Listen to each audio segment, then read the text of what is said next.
de los mapas de riesgo en la gran cantidad de municipios de nuestro país, en la gran cantidad de los estados. Hemos hablado también y analizado el tema de, pues, que por alguna razón diversos ayuntamientos permiten que la gente se asiente en zonas de alto riesgo, ya sea en las laderas de alguna montaña, la orilla de algún río o de algún arroyo, sea de respuesta lenta o de respuesta rápida. Pero también hablamos, Gastón García Miranda nos presentaba una serie de lineamientos para tener atención en nuestra casa, para ir alimentando esta cultura de protección civil. Y en la línea telefónica tengo a Roberto Arroyo Matus, él es secretario de Protección Civil en el estado de Guerrero, para hablar precisamente sobre este tema y la prevención en casa. Roberto, te saludo con mucho gusto, muy buenas tardes. Muy buenas tardes, Eduardo, muy buenas tardes a toda la audiencia también. Muchísimas gracias. Roberto, en el tema de la protección civil en casa hemos aprendido, pues ahora sí que con golpes y a través de tragedias, en cuanto a la necesidad de una cultura de protección civil para evitar muertes, sobre todo para evitar personas heridas, aunque muchas veces el embate de la naturaleza obviamente se cobra fuerte esas vidas porque no todo se puede prever. Sin embargo, en casa hay muchos riesgos latentes. Lo platicaba hace un momento con Gastón García Miranda. Tenemos simplemente la estufa, el calentador de agua, los enseres electrodomésticos, puede haber incendios, puede haber fugas, en fin, muchos riesgos, pero debemos estar preparados. ¿Cómo prepararnos realmente para evitar riesgos, pero también evitar salir lastimados en casa? Bueno, algo muy importante, Eduardo, muy importante es recordar que debemos de estar justamente preparados a través de un entrenamiento previo a cualquier tipo de contingencia. Es muy importante que contemos con un plan de acción familiar. Eso es muy relevante. Hay que tenerlo, hay que preparar y saber que no solamente lo que mencionaste, Eduardo, hay condiciones muy importantes que a veces pasamos por desapercibido. En el caso, por ejemplo, de enseres domésticos, de aparatos electrodomésticos también que son colocados de manera inapropiada, durante, por ejemplo, un evento sísmico, se pueden volcar hacia nosotros. Por eso hay que contenerlos bien. Eso causa mucho problema, causa accidentes, problemas en la población, porque se nos olvida que este planeta se mueve y tiende a moverse más en ciertas zonas, de tal manera que dejamos objetos de alguna forma sin contener, sin que estén sostenidos de manera apropiada, y eso nos puede causar también problemas. Lo más importante es la prevención. Es muy importante también que contemos con este plan que te comentaba, un plan de acción, de reacción también en caso de un movimiento sísmico, en caso de un incendio, en caso de cualquier tipo de fenómeno perturbador que pudiese afectarnos. Hay que estar muy preparados, y ese plan de acción familiar para prevenir problemas es muy relevante que lo tratemos de elaborar, que hablemos con nuestra familia de esta posibilidad que podemos tener de atravesar por una situación de peligro. Bien. Roberto, ¿tendrá México algún registro, algún dato que nos indique, por ejemplo, cuántas personas tenemos en casa un extinguidor y que lo sepamos usar, por ejemplo?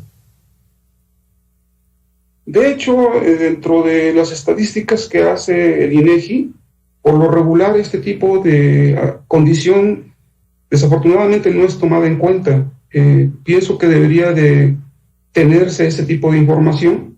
No existen propiamente estadísticas, pero a través de algún estudio que hemos realizado nosotros, en el caso de la región centro del estado de Guerrero, prácticamente solamente el 5% de la población tiene un extinguidor especialmente dedicado al caso de la vivienda, al caso de contingencias para vivienda. Y también se ha notado que sí se tiene un poco más en el caso de prácticamente el 8 o 10% para el caso de vehículos. En el caso de vehículos sí, muchas personas, digo, el 10%, ya es un poco más, tiene ese tipo de dispositivos en sus vehículos. Pues muy poco para la cantidad de personas que hay en Guerrero, bueno, y en todo el país. E incluso yo recuerdo que hubo muchos años en donde los vehículos traían de fábrica su extinguidor. Eso como que ha pasado también ya de largo. Sí, es muy importante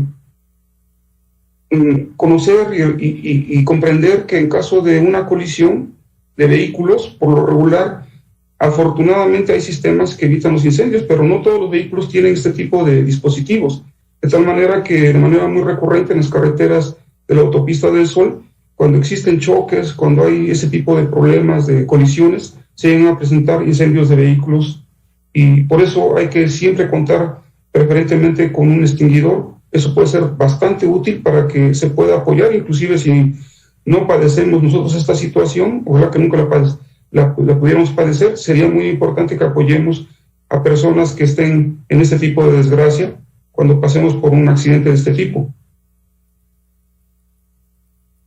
Claro, y de hecho hay muchas variables, ¿no? Hay muchos tipos de accidentes y hay muchos riesgos regresando a casa, y si no tenemos el extinguidor, por lo menos saber qué hacer o no qué hacer, ¿no? Por ejemplo, me viene a la mente preguntarte, Roberto, sobre un incendio en la estufa, en la casa, donde hay una fuga de gas, pero aparte hay una sartén con aceite hirviendo, y muchas veces cuando vemos fuego lo primero que se nos ocurre es agarrar agua, pero aquí estoy mezclando dos elementos, una el gas, pero otra el aceite.